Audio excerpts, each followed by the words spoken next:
नमस्कार सगळ्यांना. मी सोनाली किरण पाटोळे. मी सुमन दत्तात्रय पाटोळे यांची सून. सगळ्यांना जाहीर आव्हान करते, शिवभाऊंच्या मदतीने आज आम्ही सगळे एकत्रित येऊन मम्मी तुम्हाला शोधण्याचा प्रामाणिक प्रयत्न करत आहोत.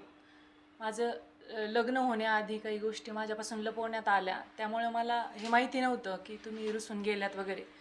परंतु आपल्या एकत्र कुटुंबात काय गैरसमज झालेत ते सगळे तुम्ही विसरून आणि तुम्ही पुन्हा घरी यावं, माझी अशी मनापासून तुम्हाला विनंती आहे. तुमचे माहेरचे सगळे माणसं आता आपल्या पाठीशी उभे आहेत आणि तुमची ही सून तुम्हाला जाहीर आव्हान करते सगळ्यांसमोर की आयुष्यात कशी जरी वेळ आली यानंतर तरी मी खंबीरपणे तुमच्या सोबत उभी आहे आणि तुमच्या पाठीशी राहील.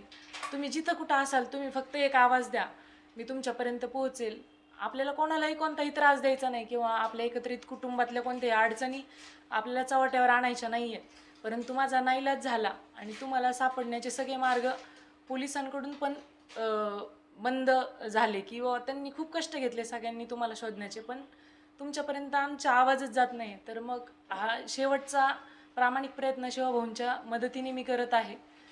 याच्यातून कोणी कोणता गैरसमज करून न घेता किंवा मम्मी तुम्ही सुद्धा कोणताही गैरसमज करून घेऊ नका की आधी मी तुमचा शोध नाही घेतला का. तर 2017 पासून माझं लग्न झालं तुमच्या लेकासोबत 2018ला. तेव्हा मला सांगण्यात आलं होतं की तुम्ही माहेरी आहात, माहेरच्यांशी संपर्क होऊ शकला नाही.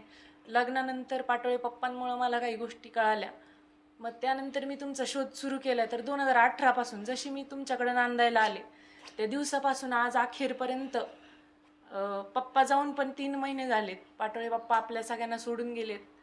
तर आज आज अखेरपर्यंत मी तुम्हाला शोधते. तर आता तरी तुम्ही सगळ्यांना माफ करून मागं यावं आणि तुमच्या सगळ्या अडचणींना मी एकटी तोंड देईन.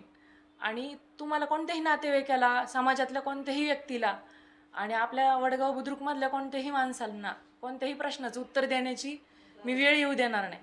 सगळ्यांना तोंड द्यायला मी एकटी खंबीर आहे. तुम्ही फक्त येऊन आयुष्याचा आनंद घ्यावा. मागच्या सगळ्या गोष्टी, सगळा त्याग तुमचा माझ्या रूपात फळाला येईल असं मी तुम्हाला आश्वासन देते की तुम्हाला कोणताही प्रश्न म्हणा, कोणताही त्रास की तुम्ही का गेल्या, कशामुळे गेल्या, कोणत्या स्वार्थापोटी गेल्या, किंवा म्हणजे मला तुम्हाला एवढंच सांगायचं की शून्याला पण किंमत असते आणि ज्यांची शून्यापासून सुरुवात होते त्या शून्याला पण खूप किंमत आहे. तुम्ही असं समजायचं नाही की तुम्ही गेल्या नाही घरी तर काही फरक पडणार नाही. तुम्हाला असं वाटेल की आम्ही सगळे सुखात आहेत. तुम्ही गेले तसं आपल्या अडचणी आणखी वाढल्यात पण कमी झालेल्या नाहीत. त्याच्यामुळे माझी तुम्हाला हात जोडून विनंती